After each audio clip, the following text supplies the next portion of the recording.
Hi friends, media ಜಗತ್ತಿಗೆ ಸ್ವಾಗತ.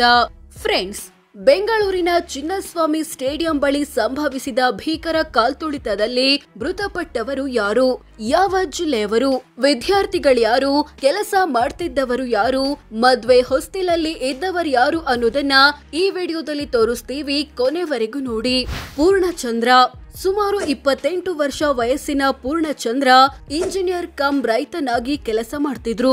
ಇನ್ನೊಂದು ತಿಂಗಳಲ್ಲಿ ಮದುವೆ ಆಗ್ಬೇಕಿತ್ತು. ಆದ್ರೆ ಫ್ರೆಂಡ್ಸ್ ಜೊತೆ ಆರ್ಸಿಬಿ ಸಂಭ್ರಮಾಚರಣೆ ನೋಡಲು ಬೆಂಗಳೂರಿಗೆ ಬಂದವರು ಬಾರದ ಲೋಕಕ್ಕೆ ಹೋಗಿದ್ದಾರೆ.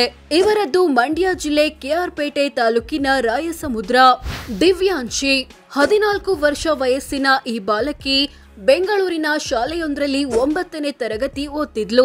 ಇಂಥ ದಿವ್ಯಾಂಶಿ ಕ್ರಿಕೆಟ್ನ ದೊಡ್ಡ ಅಭಿಮಾನಿ.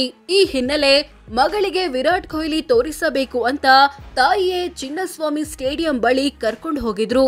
ಆದ್ರೆ ಕಾಲ್ತುಳಿತಕ್ಕೆ ಸಿಲುಕಿದ ಮಗಳು ಬದುಕಿ ಬರಲೇ ಇಲ್ಲ. ಇವರದ್ದು ಬೆಂಗಳೂರು. ಭೂಮಿಕ್ 20 ವರ್ಷದ ಭೂಮಿಕ್ ಬೆಂಗಳೂರಿನಲ್ಲಿ ಇಂಜಿನಿಯರಿಂಗ್ ಓದ್ತಿದ್ದ. ಪೋಷಕರಿಗೆ ಒಬ್ಬನೇ ಮಗ. ಇಂಥ ಭೂಮಿಗೆ ಕ್ರಿಕೆಟ್ ಬಗ್ಗೆ ಅಷ್ಟೇನು ಕ್ರೇಜ್ ಇರ್ಲಿಲ್ಲ.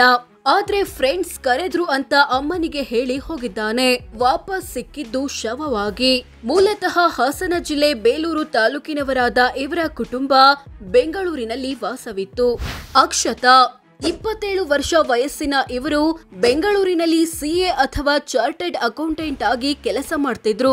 1 ವರ್ಷದ ಹಿಂದೆಯಷ್ಟೇ ಮದುವೆಯಾಗಿದ್ದ ಅಕ್ಷತಾ ಗಂಡನ ಜೊತೆ ಆರ್ಸಿಬಿ ಸಂಭ್ರಮಾಚರಣೆ ನೋಡಲು ಸ್ಟೇಡಿಯಂ ಬಳಿ ಬಂದಿದ್ರು. ಈ ವೇಳೆ ಕಾಲ್ತುಳಿತ ಉಂಟಾಗಿ ಗಂಡನ ಎದುರೇ ಪ್ರಾಣ ಬಿಟ್ರು. ಮೂಲತಃ ಉತ್ತರ ಕನ್ನಡ ಜಿಲ್ಲೆಯ ಸಿದ್ದಾಪುರದವರಾದ ಇವರು ಬೆಂಗಳೂರಿನ ಕಮ್ಮನಹಳ್ಳಿಯಲ್ಲಿ ವಾಸವಿದ್ರು. ಪ್ರಜ್ವಲ್ ಸುಮಾರು 22 ವರ್ಷ ವಯಸ್ಸಿನ ಈತ ಇಂಜಿನಿಯರಿಂಗ್ ಮುಗಿಸಿ ಕೆಲಸ ಹುಡುಕ್ತಿದ್ದ. ಈ ಹಿನ್ನೆಲೆ ಇಂಟರ್ವ್ಯೂಗೆ ಅಂತ ಹೇಳಿ ಬೆಂಗಳೂರಿಗೆ ಬಂದಿದ್ದ.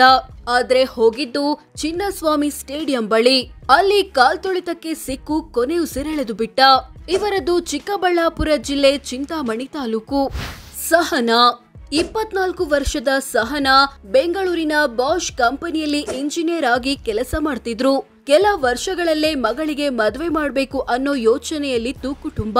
ಆದ್ರೆ ಫ್ರೆಂಡ್ಸ್ ಜೊತೆ ಆರ್ಸಿಬಿ ಸಂಭ್ರಮಾಚರಣೆಗೆ ಹೋಗಿ ಬರ್ತೀನಿ ಅಂತ ಹೋದವಳು ವಾಪಸ್ ಬರಲೇ ಇಲ್ಲ.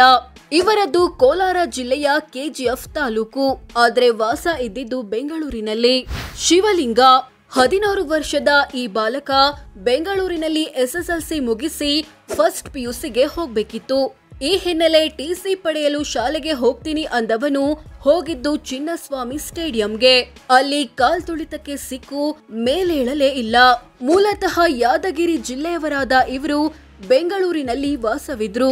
ಚಿನ್ಮಯಿ ಶೆಟ್ಟಿ 19 ವರ್ಷದ ಚಿನ್ಮಯಿ ಬೆಂಗಳೂರಿನ ಕಾಲೇಜೊಂದರಲ್ಲಿ ಇಂಜಿನಿಯರಿಂಗ್ ವಿದ್ಯಾರ್ಥಿನಿಯಾಗಿದ್ಲು. ಕ್ರಿಕೆಟ್ ಕ್ರೇಜ್ ಇಲ್ದೇ ಇದ್ರೂ ಫ್ರೆಂಡ್ಸ್ ಜೊತೆ ಸೇರಿ ಚಿನ್ನಸ್ವಾಮಿ ಸ್ಟೇಡಿಯಂ ಬಳಿ ಹೋಗಿದ್ಲು. ಹೋಗೋ ವಿಚಾರವನ್ನ ಪೋಷಕರಿಗೂ ತಿಳಿಸಿದ್ಲು. ಆದ್ರೆ ವಾಪಸ್ ಬಂದಿದ್ದು ಮಾತ್ರ ಶವವಾಗಿ.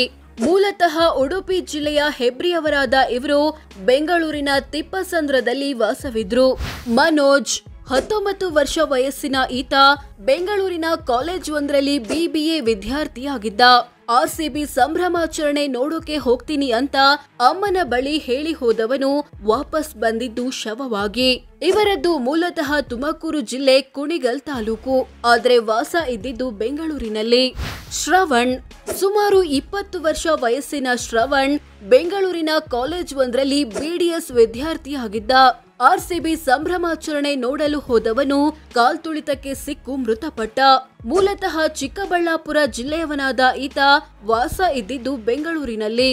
ಕಾಮಾಕ್ಷಿ ದೇವಿ ಸುಮಾರು 25 ವರ್ಷ ವಯಸ್ಸಿನ ಕಾಮಾಕ್ಷಿ ದೇವಿ ಬೆಂಗಳೂರಿನ ಅಮೆಜಾನ್ ಕಂಪನಿಯಲ್ಲಿ ಟೆಕ್ಕಿಯಾಗಿ ಕೆಲಸ ಮಾಡ್ತಿದ್ರು.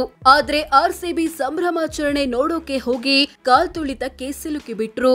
ಮೂಲತಃ ತಮಿಳುನಾಡಿನವರಾದ ಇವರು ಬೆಂಗಳೂರಿನ ಮಾರತ್ಹಳ್ಳಿಯಲ್ಲಿ ವಾಸವಿದ್ರು. ಸೋ ಫ್ರೆಂಡ್ಸ್, ಇದಿಷ್ಟು ಬೆಂಗಳೂರಿನ ಚಿನ್ನಸ್ವಾಮಿ ಸ್ಟೇಡಿಯಂ ಬಳಿ ಸಂಭವಿಸಿದ ಭೀಕರ ಕಾಲ್ತುಳಿತದಲ್ಲಿ ಮೃತಪಟ್ಟವರು ಯಾರು? ಯಾವ ಜಿಲ್ಲೆಯವರು? ವಿದ್ಯಾರ್ಥಿಗಳ್ಯಾರು? ಕೆಲಸ ಮಾಡ್ತಿದ್ದವರು ಯಾರು? ಮದ್ವೆ ಹೊಸ್ತಿಲಲ್ಲಿ ಇದ್ದವರು ಯಾರು ಅನ್ನೋದನ್ನ ತಿಳಿಸಿಕೊಡೋ ಪ್ರಯತ್ನ.